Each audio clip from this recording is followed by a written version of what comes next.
중국 반도체 굴기는 막대한 예산을 투입하고도 이렇다 할 성과를 내지 못하고 있는데요. 최근 중국은 미국을 중심으로 한 반도체 동맹인 치포를 어떻게 극복할지를 두고도 골머리를 앓고 있습니다.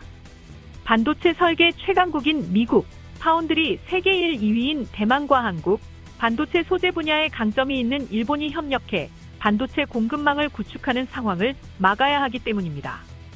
중국은 최근 대만 봉쇄 군사훈련 등으로 이미 틀어질 대로 틀어진 대만 정부를 돌려세울 수 없는 상황에서 한국을 설득하는 방식으로 치포의 중국 배제를 완화하려는 모양새입니다. 그러나 주도국인 미국이 치포를 반도체 동맹으로 끌고 가려 하는 점이 중국으로선 곤혹스러울 수밖에 없는데요.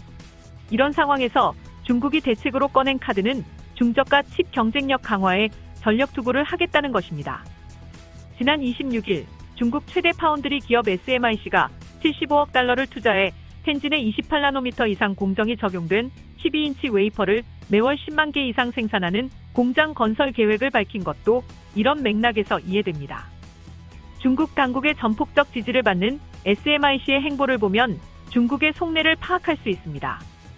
선두주자인 대만 TSMC와 삼성전자가 7나노미터 미만 공정 기술을 놓고 경쟁하는 속에서 SMIC의 28나노미터 공장 신설 계획은 구형 중저가형 반도체 생산 역량 확장에 집중하겠다는 의지를 비친 것이라는 분석이 나옵니다. SMIC는 이미 상하이, 베이징, 텐진, 선전에서 8인치 웨이퍼 공장 3개와 12인치 웨이퍼 공장 3개를 가동하고 있는데요. 첨단 반도체 기술은 뒤처졌더라도 중하위 기술 역량을 더 강화하는 식으로 경쟁력을 키워 관련 수요를 장악하겠다는 전략으로 보입니다. 자동차 전장 계통을 제어하는 핵심 반도체인 마이크로 컨트롤러 유닛, 자동차 스마트폰 기타 전자제품에 널리 쓰이는 전력 공급 장치 반도체 등이 중국산 중저가 반도체 칩이 노리는 품목입니다.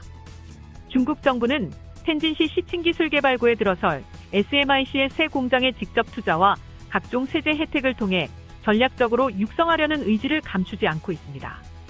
화웨이 제재로 큰 아픔을 겪은 중국은 이와 같은 각종 수단을 총동원해 SMIC를 전략적으로 육성하겠다는 것인데요. 그러나 미국은 SMIC를 대상으로 한 제재를 잇따라 시행하면서 공급 사슬과 자금줄을 모두 끊으려 하고 있습니다. 지난 3월에는 지나 러만도 미 상무장관이 SMIC를 콕 집어 제재 대상인 러시아와 거래할 경우 회사 문을 닫게 해버리겠다고 경고하기도 했습니다. 이후 SMIC는 러시아에 어떠한 고객도 없다며 자사가 우크라이나 전쟁에 따른 미국의 경제 제재를 위반할 가능성이 없다며 진화에 나서기도 했습니다. 이처럼 중국은 꺼져가는 불씨라도 살리기 위해 막대한 돈을 또다시 쏟아붓고 있습니다. 지금까지 시청해주셔서 감사합니다. 구독하기, 좋아요 많이 눌러주시고요. 댓글도 많이 남겨주시면 감사하겠습니다.